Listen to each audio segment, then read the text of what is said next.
Well, greetings to you. Today I'd like to talk to you a little bit about inflation. Yawn, yawn, boring, boring. Well, it's not really, because inflation is coming down the path and it's coming right at you, and it doesn't really matter who you are. And I've lived through inflation in the 1970s, and it's quite an interesting phenomenon. You go for a jar of coffee or a tin of tomatoes, and you'll find there's lots and lots of labels on them. They've been relabeled and relabeled, anything up to 6 or 7 times in the last couple of weeks as the price goes up.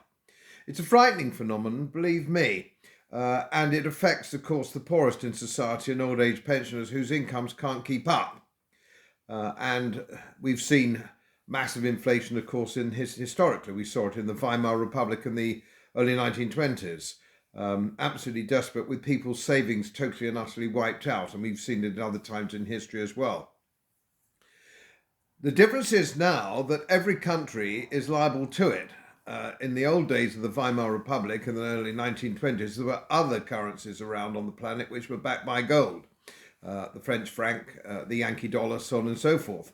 So they had fundamental intrinsic value. Now, the modern day currency has no value. It's a piece of paper it's a promissory note from central banks, banks, governments, politicians, which, of course, you'd have to be very young and naive not to know are totally and utterly worthless, because all central bankers and all politicians are crooks. And you're beginning to find that out now, unless you're really very head in the sand.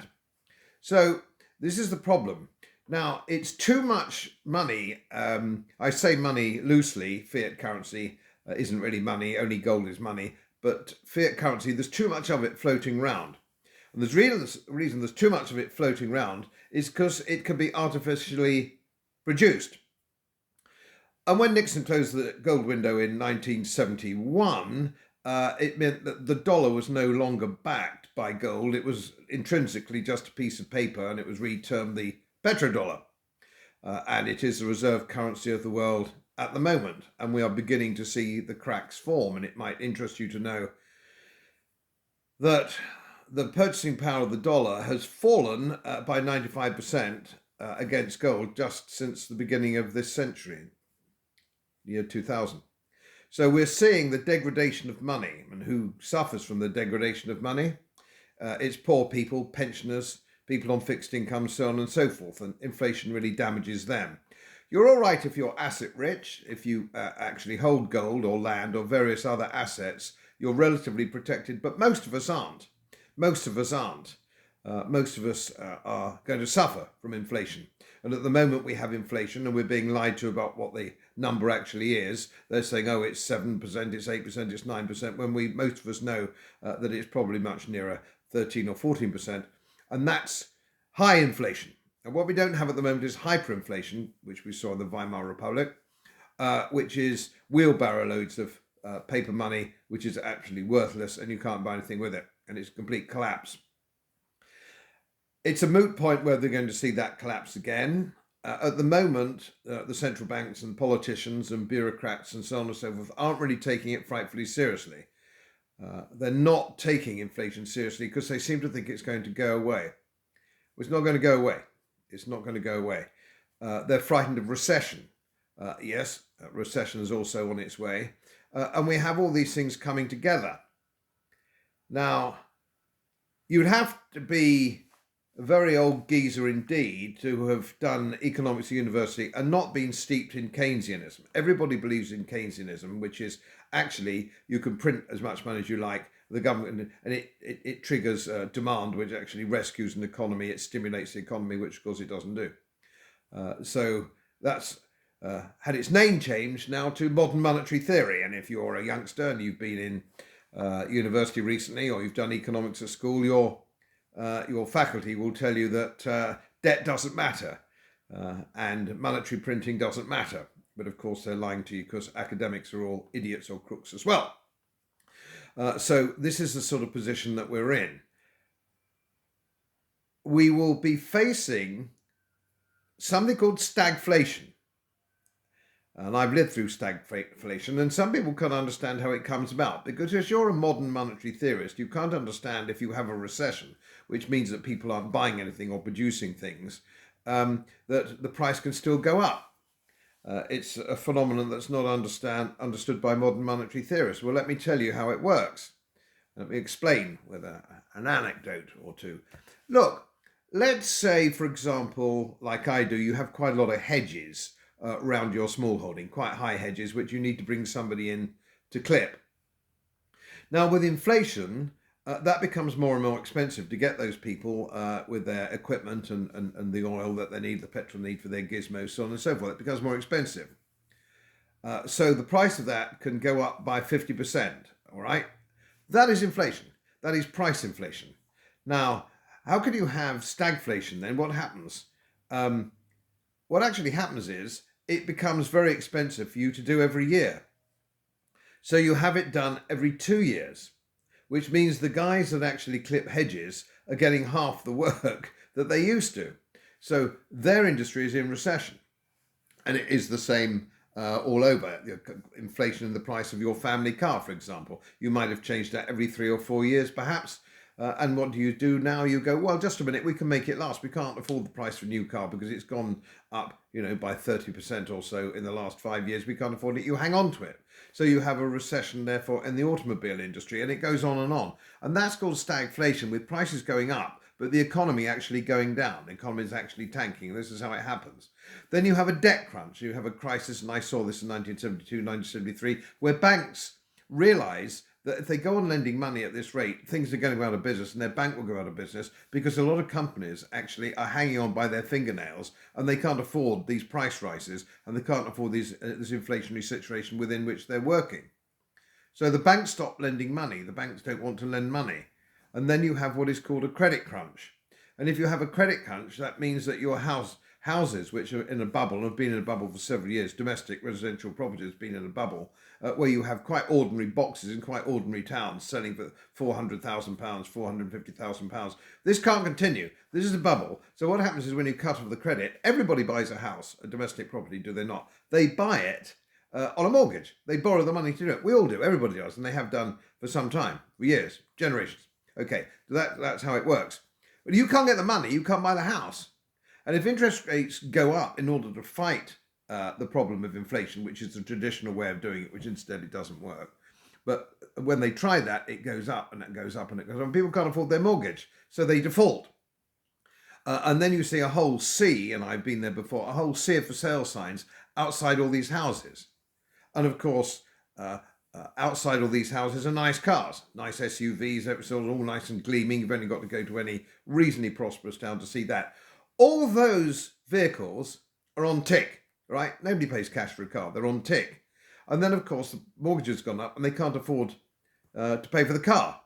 So then cars go into auctions and the price of cars, the bottom falls out of the price of cars. And you'll find when you go into that kind of thing, we saw it very briefly in the 2007-2008 crisis, you can actually get a 1-year-old Range Rover with all the trimmings for about 15 grand at the local auction. It's fallen from its purchase price of about 80 grand. So this is all coming down. This is all coming down the path. Very few things you can do to protect yourself. There's only some commodities, some monetary commodities. Precious metals, for example, can ride out the storm. So, for example, gold historically can ride these things out. Silver, to a certain extent, it's more speculative. And there are those of you who favour Bitcoin. And the reason that people favour precious metals or Bitcoin is because it can't be produced by governments. They can't turn the wheel. They can't turn the wheel and print more money. And printing more money causes degradation of money, which causes more inflation. All this is pretty straightforward, although sometimes the university professors in the economics faculties don't really understand this because they don't really understand money, which is a shame because that's economics is really what money's all about, not mathematical projections, so loved of Imperial College London and people like that who are always wrong, always totally wrong. So gold is the option. Drawing in your horns is an option.